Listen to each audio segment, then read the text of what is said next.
plus.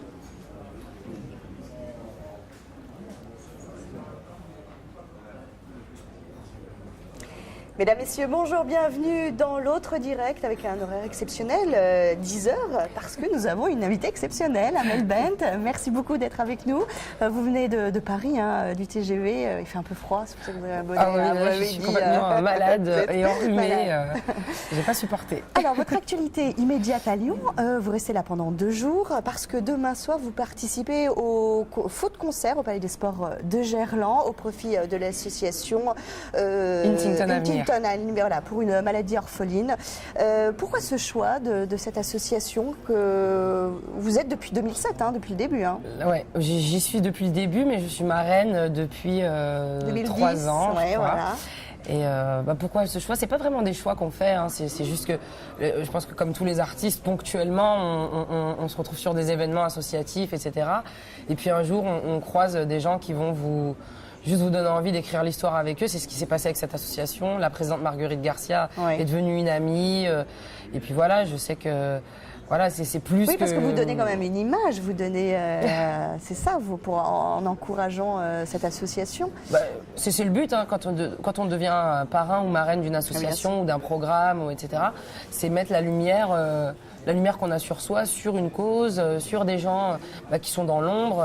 C'est ce que je fais. Puis c'est ce que tous les artistes et les footballeurs et les humoristes qui viennent demain viennent faire par leur présence, en jouant au foot ou en chantant ou en étant simplement là avec nous. C'est une manière de rendre la dignité aux malades qu'on ne voit pas, dont on ne connaît pas l'existence et la souffrance qu'ils endurent à cause de cette maladie. Et grâce à notre présence, justement, on va pouvoir les mettre en avant et essayer justement de faciliter leur vie, à la fois avec les fonds, mais aussi psychologiquement, moralement, en les mettant en avant.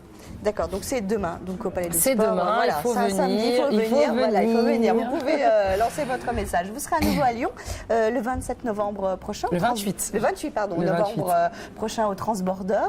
Vous connaissez bien Lyon? Ah bah oui, les Lyonnais le savent. C'est ma deuxième ville de cœur, après Paris évidemment. Ouais. C'est une ville que je ne sais pas pourquoi, que j'apprécie, sûrement aussi par rapport à l'histoire avec Huntington Avenir, exactement, les amis que je me suis fait dans cette ville. Voilà, quand j'ai un petit moment de calme, je viens me ressourcer ici, un week-end, je vais à Charbonnières-les-Bains où j'ai mes amis, où Philippe Gauvreau me fait un steak frites mais de Philippe Gauvreau, parce que je sais que j'adore ça. Voilà, Joël Bat, c'est comme un parrain. L'OL, du coup. Vous supportez l'OL, du coup? Je supporte le PSG. Je supporte le PSG. Mais quand c'est pas le PSG qui joue, je supporte l'OL. Donc voilà, c'est vraiment une ville que j'aime. Alors donc vous êtes le 28 novembre au Transborder à Lyon. Votre dernier album n'a pas eu vraiment le succès escompté. C'est clair. Vous le dites. Vous prévoyez déjà un autre album là pour 2014. On sait la sortie, ça a été un peu reculé. C'est moi qui vous recule. Pour bien travailler. Exactement. C'est pas un caprice ou juste une envie de déplacer la sortie de l'album. C'est juste que j'estime que bien que ça fera bientôt 10 ans que je fais ce métier et que c'est mon 5e album, quand on sort un album, il faut absolument le travailler en amont, il faut absolument lui donner la chance.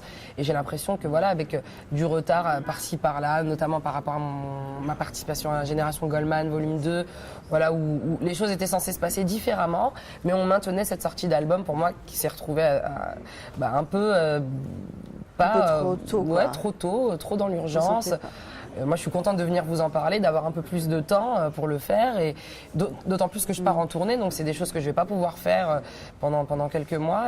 Et voilà, j'ai envie de donner la chance à mon album et à ma tournée et à tous mes projets. Et pour ça, je suis pas pressée. À 18 ans, j'avais envie de tout faire vite. À 28 ans, je me dis que ça pèse il faut un peu à 28 ans. On est plus, je suis pas pressée.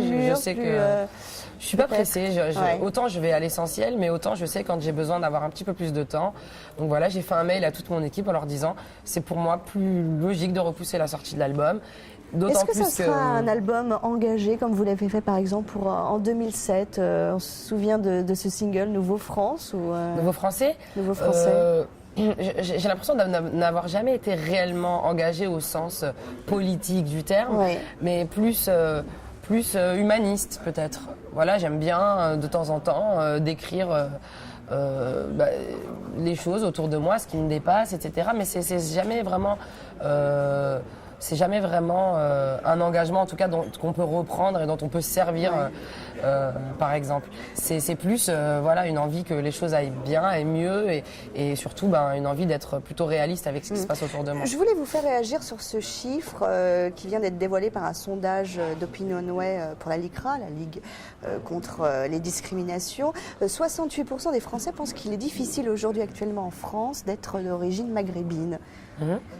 Ça vous interpelle, ce chiffre, 68? Est-ce que c'est effectivement difficile? Est-ce qu'il y a eu un avant et un après pour vous? Vous avez été connu en 2004 avec la Nouvelle Star. Je le dis depuis le début. Hein. On ne va pas non plus se mentir et faire comme Là, si... Là, le chiffre vient de tomber, donc voilà, on voit que ça n'a pas évolué depuis ces 30 dernières années. Voilà. Donc, mais c'est pas un sondage qui a été fait chez les Maghrébins, c'est un sondage qui a été fait partout. Donc ça veut dire au contraire que les choses évoluent, que les gens se rendent compte que quand on le dit, c'est pas une forme de stigmatisation. Oui, voilà, que vous êtes. C'est que ça existe et je pense que les gens le savent. Voilà, ce chiffre pour moi me paraît pas faux. Non, mais c'est au contraire. Donc c'est finalement les Français prennent la réalité de la chose sur le racisme. Mais moi, etc. j'ai souvent des discussions avec des amis qui sont de toutes origines, et évidemment qu'il peut y avoir des blancs, mais des blancs, ça ne veut pas dire forcément français de souche. Ça veut dire aussi polonais. Ça peut venir d'une autre forme d'immigration aussi. Mais ils disent que voilà, c'est clair que d'être enfant d'immigrés du Maghreb ou d'Afrique noire, ou même d'Inde, je veux dire, il y a quand même des faciès qui sont plus forts. Et tout de suite, il y a pas partout et pas avec tout le monde, heureusement mais parfois peut-être des préjugés, évidemment. Et d'accord, des difficultés. Également, donc vous avez 28 ans, hein, vous l'avez dit, ça fait maintenant bientôt 10 ans qu'on vous connaît, qu'on vous suit. Vous avez récemment déclaré, pas plus tard que hier ou avant-hier, que vous vouliez avoir un enfant très vite. C'est vrai ça? Non, j'ai pas dit que je voulais avoir un enfant très vite. On m'a demandé si j'avais encore des rêves et si j'avais encore des projets qui me tenaient à cœur. J'ai dit, voilà, je suis une femme, j'ai 28 ans. Forcément, aujourd'hui, je m'accomplis dans mon travail. La logique des choses veut qu'on mette aussi un peu... qu'on prenne un peu de temps aussi pour construire sa vie de femme. Et donc voilà, c'est forcément dans mes pensées, et c'est ce que j'ai répondu aux journalistes. Est-ce que je peux vous permettre Je ne vais pas aller faire un enfant tout de suite après vous, ou avec vous, ou maintenant tout de suite. Vous êtes amoureuse ou pas, Melben? Je réponds pas, je suis désolée. Vous répondez pas? Non, je vous demande. Très bien.